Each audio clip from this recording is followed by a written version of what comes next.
BJP में, लखनऊ में BJP का महामंथन शुरू हो गया है। केशव प्रसाद मौर्य भी इसमें शामिल होंगे। कार्य समिति की बैठक को लेकर एजेंडा तय करने के लिए इस वक्त मीटिंग लखनऊ में। सीएम योगी भी बैठक में शामिल होंगे। बड़ी बैठक बीजेपी की, कल से कार्य समिति की बैठक है 2 दिनों की, और इससे पहले आज इस बैठक में बैठक के एजेंडे, कार्य समिति की बैठक के एजेंडे को लेकर के महामंथन। अनामिका सिंह हमारी संवाददाता मेरे साथ जुड़ गई हैं। अनामिका, इस वक्त की बैठक से जुड़ी ये कैसी खबर आ रही है सामने?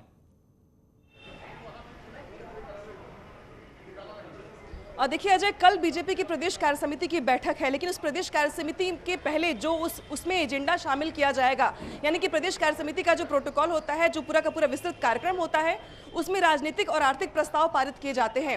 लेकिन उस राजनीतिक प्रस्ताव में एजेंडा क्या क्या होगा, उसको लेकर आज कार्य योजना की बैठक बुलाई गई है। ये बैठक हालांकि पहले दोपहर में होने वाली थी, लेकिन प्रधानमंत्री मोदी आज उत्तर प्रदेश में थे, काशी दौरे पर थे, लिहाजा इसको शाम का शेड्यूल किया गया। अभी मैं इस वक्त पार्टी मुख्यालय पर ही मौजूद हूँ और देख सकते हैं तस्वीरों में आपकी प्रदेश कार्यकारिणी के जो लोग सदस्य हैं वो अंदर पहुंच रहे हैं धीरे धीरे। प्रदेश संगठन मंत्री अगर बात की जाए, सुनील बंसल अंदर मौजूद हैं, प्रदेश अध्यक्ष स्वतंत्र देव सिंह, इसके अलावा डिप्टी सीएम दिनेश शर्मा भी अंदर जा चुके हैं, यूपी प्रभारी राधा मोहन सिंह भी अंदर पहुंच चुके हैं। सिर्फ और सिर्फ इंतजार हो रहा है मुख्यमंत्री योगी आदित्यनाथ का, जो कुछ ही देर में यहां पर आने वाले, जिसके बाद ये बैठक शुरू हो जाएगी।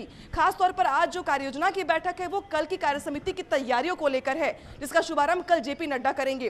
कल करीब 11 बजे प्रदेश कार्य समिति की बैठक की शुरुआत होगी, उद्घाटन जेपी नड्डा करेंगे, उनका संबोधन भी होगा।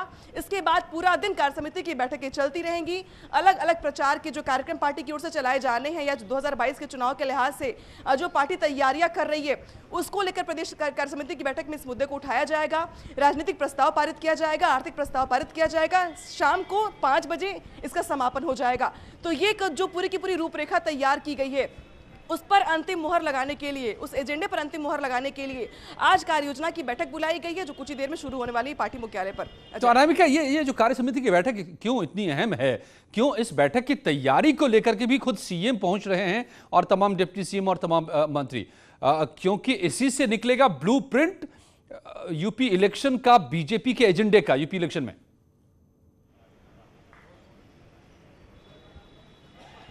बिल्कुल, देखिए वैसे तो प्रदेश कार्य समिति की बैठक के लिए माना जाता है कि संगठनात्मक कार्यक्रम है, प्रक्रिया है जो होती रहती है, लेकिन 2022 के चुनाव से पहले प्रदेश कार्य समिति की बैठक में बेशक एक ब्लूप्रिंट तैयार करना है, एक खाका खींचना है, जिसके जरिए आने वाले 6 महीने में संगठन किस तरीके से आगे बढ़ेगा, किन मुद्दों को उठाएगा, किन कार्यक्रमों के जरिए चुनाव प्रचार किया जाएगा। सबसे महत्वपूर्ण बात ये जो इन्फॉर्मेशन है मेरे पास, ऐसा करते हैं ना अनामिका, इस बार जो चुनाव प्रचार का कार्यक्रम संगठन की ओर से तैयार किया जा रहा है। अनामिका, मैं रोक रहा हूं आपको क्योंकि आपके पीछे बहुत सारे बीजेपी के कार्यकर्ता मुझे नजर आ रहे हैं यहां पर। पूछिए ना उनसे, क्या इरादा लेकर उतरने जा रहे हैं वो मैदान में? क्या बताएंगे इस बार चुनाव में जनता को?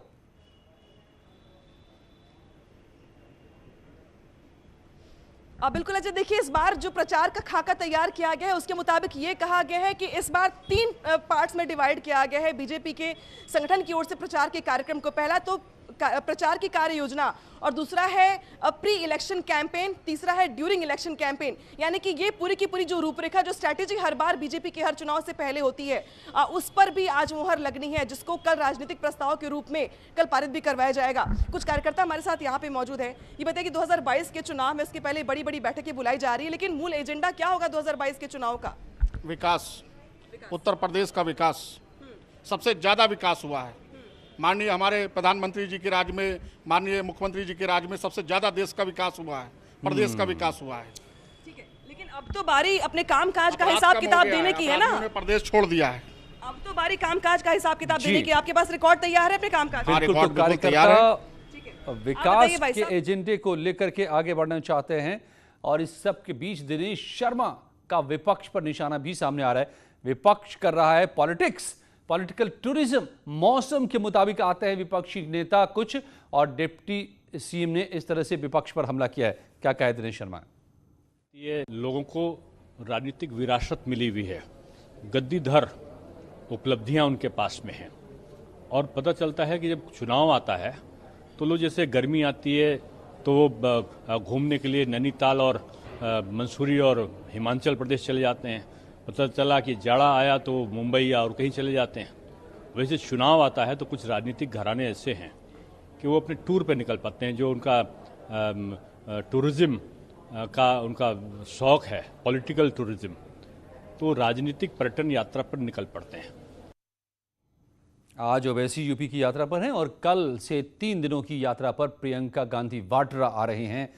दिनेश जी का ये निशाना विपक्षी नेताओं पर। लौटते हैं कुछ ही पलों में और खबरों के साथ।